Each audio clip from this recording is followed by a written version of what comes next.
morning everyone. Today I am going to talk about the Ganga river, which is not just a river but a very special part of our culture and religion in India.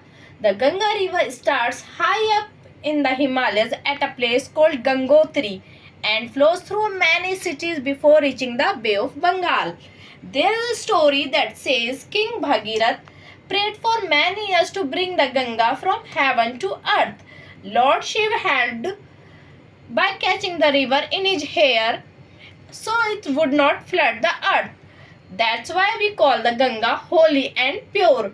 People believe that bathing in the Ganga can wash away their sins and bring them closer to God. That's why millions of people visit places like Varanasi, Haridwar and Rishikesh to take a dip in the river. Kumb Mela. It's a huge festival where people gather to bath in the Ganga and pray. There's also a beautiful ceremony called Ganga Aarti where priests light lamps and sing songs to honor the river. Ganga is a lifeline for our country, so we must all keep it clean. Thank you so much.